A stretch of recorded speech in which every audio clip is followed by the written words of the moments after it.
My name is Maria Bennett, and I never bragged to my family that I earned $250,000 a month. I wanted to know they loved me, not my bank account.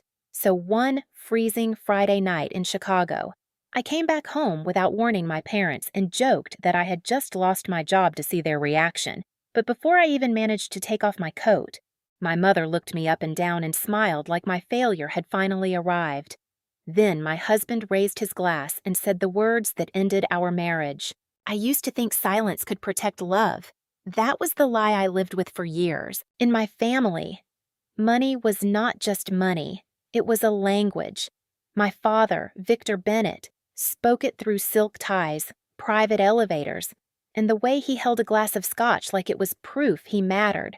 My mother, Elaine, wore it in pearl earrings, sharp perfume, and smiles that never reached her eyes.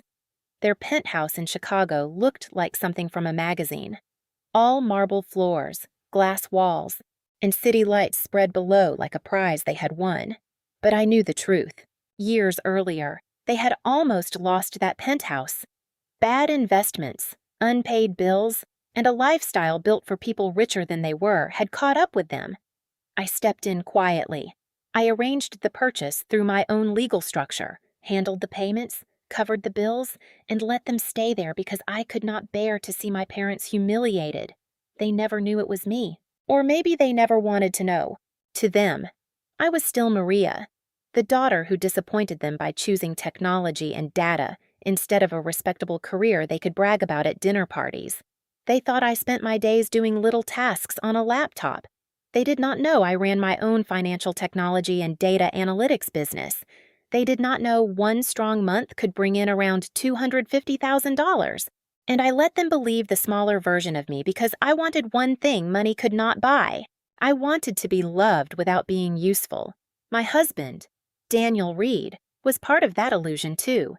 He made a steady salary and carried himself like a man holding the whole house together. He liked saying things like, "At least one of us has a real job." While I sat across from him in a cream wool coat, smiling over coffee I had paid for, in a kitchen I owned outright. Then there was my younger sister, Natalie. Pretty, polished, spoiled Natalie. She was engaged to Garrett Cole, a loud finance man with shiny shoes, big promises, and a private investment dream that needed about $2 million to survive. My parents treated him like royalty. That Friday night, the wind off Lake Michigan cut through my coat as I rode the private elevator up to their penthouse. I only meant to test their hearts. I had no idea they had already failed. The elevator doors opened into my parents' private foyer, and the first thing I heard was laughter. Not warm laughter, the kind people use when they are sharpening knives behind velvet curtains. The penthouse smelled like Elaine's gardenia perfume, scotch, and lemon polish. Jazz played low from hidden speakers. Ice clicked beyond the hallway. I stopped with one hand on the sleeve of my cream wool coat. Daniel was already there. He sat in my father's leather chair like he belonged there more than I ever had. A crystal glass in his hand. Victor stood by the window with the Chicago skyline behind him. Elaine was on the sofa, pearls at her throat, her eyes moving over my jeans before they reached my face. Natalie leaned against the bar, scrolling. "Maria," my mother said, "you didn't tell us you were coming." "I know." I tried to smile. I just needed to see everyone. Daniel did not stand up. He only lifted his eyebrows, as if I had interrupted a meeting where I was already the problem. "What happened now?" he asked. That tiny word, now, landed harder than it should have. I took a breath. My fingers tightened around my purse strap. For 1 second, I almost told the truth. I almost said I had closed a contract worth more than Daniel made in several years. I almost said I was tired, lonely, and wanted my husband to look proud of me for once. Instead, I said the line I had practiced in the cab. I lost my job. No one moved. Not one chair scraped. Not one glass lowered. Not one person asked if I was okay. Elaine gave a small laugh through her nose. "Well, I can't pretend I'm shocked." My face went hot. "Mom, you chose this," she said, smoothing the edge of a silk pillow. "All those years playing businesswoman on a laptop. We told you real careers have offices. titles, structure. But you always had to be different. Victor turned toward Daniel. Not me. I warned you. My father said quietly. A man can only carry dead weight for so long. Dead weight. I felt those words pass through me like cold water. Daniel finally set his glass down. Slowly. Deliberately. I'm glad you said it, he told Victor. Then he looked at me, and there was no sadness in his eyes. Only relief. I can't keep pretending this marriage works. Maria, I've been carrying us for years. Natalie looked up and smiled. At least Garrett understands ambition. Elaine nodded, satisfied. Your sister chose a provider. You chose excuses. I stood there, still in my coat, still holding my purse, waiting for somebody in that room to remember I was a person. Daniel stood. I want a divorce, he said, and I'm keeping the house. The room went silent after that, but it was not empty. It was full of everything I had finally understood. They did not love me quietly. They tolerated me cheaply, and the second they thought I had nothing left, they started dividing up a life I had paid for. I did not cry until the elevator doors closed. Even then, it was not the pretty kind of crying people do in movies. It was one sharp breath that broke in my throat, one tear I wiped away before it could ruin my makeup. In the mirror, I saw the cream wool coat buttoned to my neck. I had walked into that penthouse hoping my family would open their arms. I walked out knowing they had been waiting for permission to shove me away. By the time I reached the lobby, my hands were steady. I called my attorney first. Maria, he said. It's late. I need ownership records reviewed tonight, I said. The suburban house, penthouse, payments, bills, prenuptial agreement, all of it. There was a pause. Then his voice changed. Understood. My next call was to my financial advisor. I told her Daniel had announced a divorce and believed he owned the house. She did not laugh. Professionals do not laugh when a man builds confidence on paperwork he never read, she only said. We'll prepare the documents. When I got home, Daniel had beaten me there. The porch light was on. My clothes were scattered across the lawn like trash after a garage sale. A silk blouse hung from a shrub. One heel lay in the wet grass. The cream coat on my body felt heavier. Daniel stood by the front door, stabbing at the smart lock keypad. You're not coming in, he said. I changed the code. Take your stuff and find a motel. I looked at the blouse in the mud. Then I looked at him. You changed the lock on a house you don't own. He laughed once. I pay for this place. You pay household bills, I said. Utilities, insurance, maintenance, not ownership. His smile cracked. A black sedan stopped at the curb. My attorney stepped out with a folder under his arm and my financial advisor beside him. No drama, no shouting, just paper, witnesses, and the kind of silence that makes arrogant people nervous. Daniel snatched the folder and flipped through it, his face drained. The house was legally mine, purchased years earlier through a private structure. His name was not on the deed. The prenuptial agreement he had pushed for gave my legal team more ground to protect what I had built. You tricked me, he whispered. No, I said. You underestimated me. For safety. My attorney requested that Daniel leave for the night while the divorce process began. Security waited by the driveway, calm and visible. Nobody touched him. Nobody threatened him. He packed a bag with shaking hands. Then my phone rang. Natalie. You psycho, she snapped. Mom says you're ruining everything. Garrett has a bank meeting Monday for the $2 million loan. Dad is using the penthouse as collateral, and you better not bring your drama near us. I went still. The penthouse. My penthouse. That was when I stopped reacting. I started planning. The next night, I went to Natalie's engagement party at a country club on the edge of Chicago. I was not invited. That was fine. I had spent my life being included only when my presence made the family picture look better. This time, I was there to see how deep the rot went. The valet opened my door and froze. I had left the jeans at home. I wore an emerald silk dress, diamond earrings, and heels sharp enough to make every step sound intentional. The ballroom smelled like champagne, roses, and old money pretending not to sweat. Men in navy suits leaned over bourbon glasses like the world owed them interest. Then I saw my family.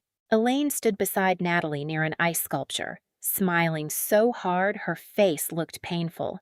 Victor had one hand on Garrett's shoulder. Garrett held court in the center, flashing his watch, talking about investment plans, soaking in admiration he had not earned. And then I saw Daniel. He was by the oyster bar with Chloe Mercer, Natalie's best friend. His hand rested low on her back, not accidental, not new. His thumb moved in a slow little circle, the kind of touch a man does when he thinks nobody important is watching. Chloe laughed and leaned into him. Elaine passed them and squeezed Chloe's arm like she approved. My mother knew, my father knew, my sister knew.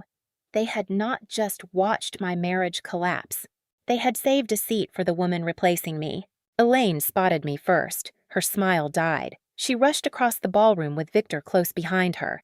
"What are you doing here?" she hissed. "Enjoying the party?" "You need to leave," Victor said. "Your situation is embarrassing enough without dragging it in here." My situation, I looked past him at Daniel and Chloe. That's an interesting word for a husband with his hand on another woman. Elaine's eyes narrowed. Daniel deserves someone who understands appearances. There it was, not guilt, not shame, just a verdict. Natalie swept toward us, her white designer dress tight around her perfect little life. "You have no dignity," she said, "showing up here after Daniel left you." Garrett laughed into his drink. "Easy. Nat. She's probably looking for work." He turned to me. "I may need someone at the front desk once the fund expands. Phones, coffee. Basic stuff. It won't be much, but it beats being broke." Elaine put a hand over her heart. Garrett. That is generous. I stared at all of them. The husband who cheated, the mother who approved, the father who called me a liability, the sister who smiled at my humiliation, the future son-in-law trying to build a fortune on a penthouse he did not own. I could have burned the room down with one sentence. Instead, I smiled. "Thank you, Garrett. But I have plans Monday morning." His grin faded. "What plans? I'll see you at the bank meeting." Victor's face twitched. Elaine stopped breathing. Garrett looked from one to the other. "How do you know about that?" I set my empty champagne glass on a passing tray. "I know more than you think." Then I walked out before they could decide whether to panic or laugh. By Monday morning, the laughter was gone. The bank's conference room sat high above downtown Chicago, all glass, polished wood, and gray winter light. I waited in a private office with my attorney and financial advisor. Through the frosted glass, I heard Garrett, with this $2 million loan. We move fast. Real estate access, investor confidence, expansion. Victor's voice followed. Warm and fake. "The penthouse has been in our family for years. It is more than enough collateral." A senior bank officer stepped into the private office and nodded to me. "They are ready for ownership verification." I stood. This time. I wore a charcoal suit, tailored so perfectly it felt like armor. The cream wool coat was gone. I did not need warmth from people who had made a sport out of leaving me cold. When the glass door opened, the room changed. Garrett stopped mid-sentence. Natalie's mouth parted. Elaine's fingers tightened around her purse. Victor looked like he had seen a ghost wearing my face. I walked to the head of the table and sat down. "Good morning," I said. "I understand my property is being used to request a loan." No one spoke. The bank officer opened the folder. "For the record, the ownership documents show the penthouse is held under a private legal structure controlled by Ms. Bennett." Garrett turned slowly toward Victor. "What does that mean?" "It's complicated," Victor said. "No," I said. "It's simple. My parents do not own the penthouse. Years ago, when unpaid bills and bad decisions caught up with them, I purchased it legally and allowed them to live there under a residency agreement. They have no equity, no authority to pledge it, no right to use it as collateral." Elaine whispered. "Maria, please." I looked at her. "You did not say please when you called me dead weight." Natalie slammed her palm on the table. "You're doing this because you're jealous." Garrett stood so fast his chair rolled back. "You told me your family had assets." Natalie grabbed his sleeve. "Garrett, we can fix it. Maria can sign it over. She has money." There it was again, Family translated into demand. The bank officer's expression hardened. The application contains materially inaccurate information. This will be referred to our legal and risk compliance departments for review. Garrett's face went pale. Wait, I didn't know. You didn't check, I said. Victor leaned forward. Maria, think about your mother. Think about your sister. I did, I said, for years. My attorney slid a final envelope across the table. This is formal notice, I said. Your right to occupy the penthouse is ending according to the agreement you signed. You will have the lawful time required to leave. I am not throwing you into the street. I am simply no longer financing the lie. Elaine began to cry when she realized tears no longer opened doors. Natalie stared at Garrett. Garrett stared at the ruined loan. Victor stared at the table like a man watching his throne become rented furniture. I stood. You all thought I had lost everything, I said, but the only thing I lost was the need to be loved by those who needed me small.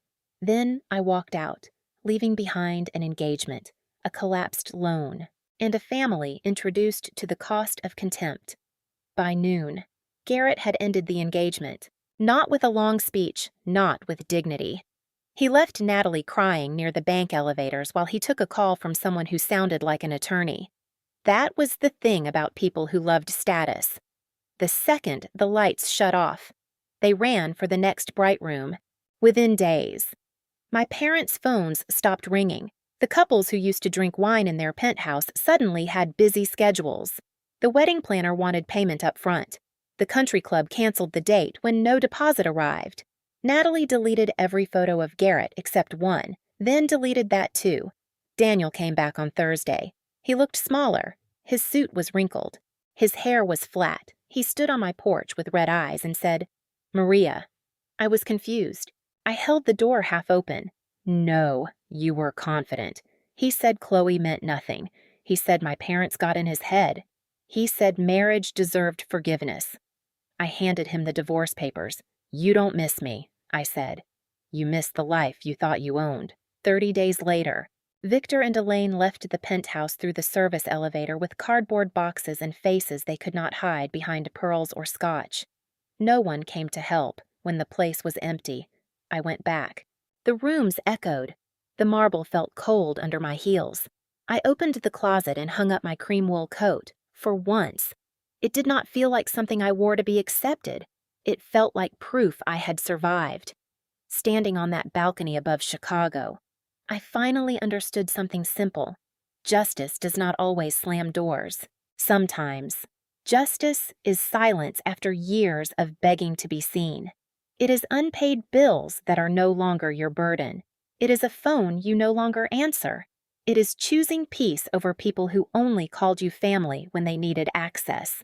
Real love does not measure your worth by your usefulness. If you have ever protected your peace from people who underestimated you, share your story in the comments and subscribe for the next one.